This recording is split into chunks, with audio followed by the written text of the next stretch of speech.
श्रीमद् भगवद गीता का 16वां अध्याय।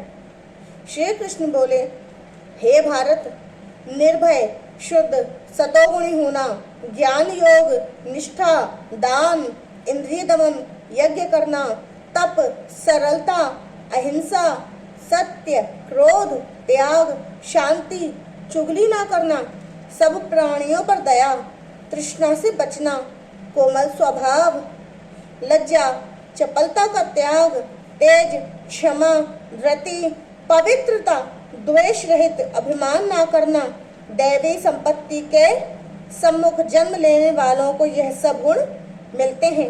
हे पार्थ, दंभ, दर्प, अभिमान, क्रोध, कटु भाषण और अज्ञान, ये सब आसुरी संपत्ति के सम्मुख जन्म लेने वालों को प्राप्त होते हैं। हे पांडव, दैवी संपत्ति मोक्ष और आसुरी संपत्ति बंधन का कारण होती है। तुम शोक न करो, क्योंकि तुम उत्तम दैवी संपत्ति के भोग के हेतु जन्मे हो। हे पार्थ, इस लोक में देव और असुर ये दो प्रकार के प्राणी उत्पन्न किए गए हैं। दैवी का विस्तार पूर्वक वर्णन कर चुके, अब असुरी को सुनो। धर्म में प्रवृत्ति और अधर्म से निवृत्ति असुर लोग नहीं जानते। उनमें न तो शौच पवित्रता होती है, न ही आचार, न ही सत्य। वे संसार को असत्य, निराधार और अनीश्वर कहते हैं। उनके मन में जगत की उत्पत्ति का कारण काम से प्रेरित स्त्री पुरुषों के संभोग के अतिरिक्त कुछ नहीं है।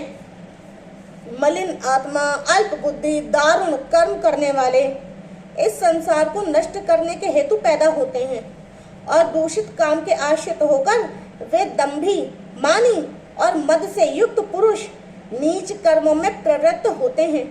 वे मृत्यु पर्यंत चिंता से ग्रसित हैं। कामोपभोग ही सब कुछ है, इसी को सर्वस्व मानते हैं। अनेक आशा रूप पाशों से बंधे काम क्रोध में तत्पर, कामोपभोग के लिए अन्याय से अर्थ संचय की इच्छा करते हैं। मैंने यह पाया, इस मनोरथ को पाऊंगा, यह है, यह धन भी मेरा हो जाएगा। यह शत्रु तो मैंने मारा, अब मैं दूसरे को भी मारूंगा। मैं ईश्वर, मैं भोगी, मैं सिद्ध बलवान हूँ, मैं सुखी हूँ, मैं धनिक कुलीन हूँ। मेरे समान दूसरा कौन है? मैं यज्ञ करूंगा, दान भी करूंगा, आनंद करूंगा। इस प्रकार अज्ञान से मोहित हुए हैं, अनेक कल्पनाओं से मोह रूपी बंधन में फंसे हुए विषय भोग में आसक्त लोग रौरव नरक में गिरते हैं। अपनी बड़ाई आप करते हैं, धन धाम के मद में चूर रहते हैं, शास्त्रोक्त विधि छोड़कर केवल नाम के लिए यज्ञ करते हैं। ये अहंकार, बल, घमंड, काम और क्रोध से युक्त हैं। अपनी तथा औरों की देह में स्थित मुझ में द्वेष रखते हैं तथा मेरी ही निंदा करते हैं। इन द्वेष करने वाले क्रूर और अधम पापियों को मैं संसार की आसुरी योनियों में डालता हूँ। हे कौन्तेय, जन्म जन्म में आसुरी योनि पाकर भी वह मूर्ख मुझको पाए बिना ही अंत में अधोगति को प्राप्त होते हैं। काम, क्रोध और लोभ ये तीन नरक के द्वार हैं जो आत्मा का नाश करते हैं। इस कारण तीनों को त्यागना चाहिए। हे कौन्तेय, उन तीन नरक द्वारों से छूटा हुआ मनुष्य अपने कल्याण को सुकृत सत्कर्म करता है, तब उत्तम गति को पाता है। जो शास्त्रों विधानों को छोड़कर स्वेच्छानुसार कर्म करता है, वह सिद्धि को नहीं पाता, सुख को नहीं पाता, परम गति को भी नहीं पाता। अतएव कार्य और अकार्य इनको जानने के लिए शास्त्र प्रमाण है। शास्त्रोक्त विधान जानकर उसी के अनुसार कर्म करना चाहिए। 16वें अध्याय का महात्म्य। श्री नारायण जी बोले, हे लक्ष्मी, सोरठ देश है जिसके राजा का नाम खड़ग बाहु था। बड़ा धर्मात्मा था। उसके हाथियों में एक हाथी बड़ा मस्त था। उसकी धूम मची रहे, महावतों को पास न आने देवे। जो महावत उस पर चढ़े उसको मार डाले। हाथी के पांव में जंजीर बंधी रहे, जिसकी खेद से राजा ने और देश के महावतों को बुलाया और कहा कि कोई ऐसा हो जो इस हाथी को पकड़े, मैं उसको बहुत सा धन दूंगा। हे लक्ष्मी, उस हाथी को किसी ने नहीं पकड़ा।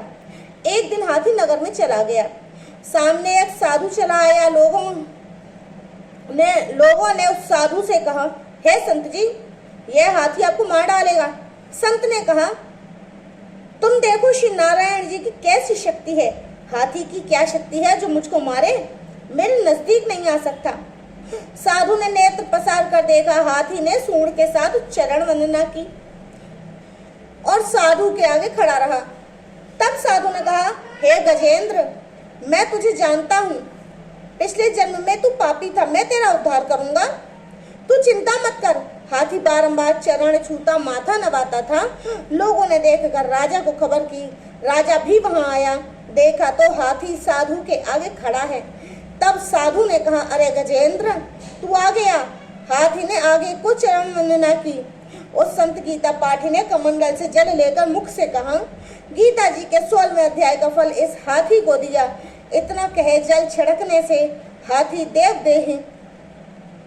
देह छोड़कर देवदेही पाई विमान पर चढ़कर बैकुंठ को गया।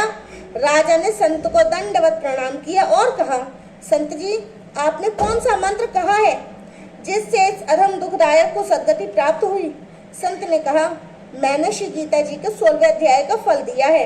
नित्य ही मैं जिसका पाठ करता हूँ।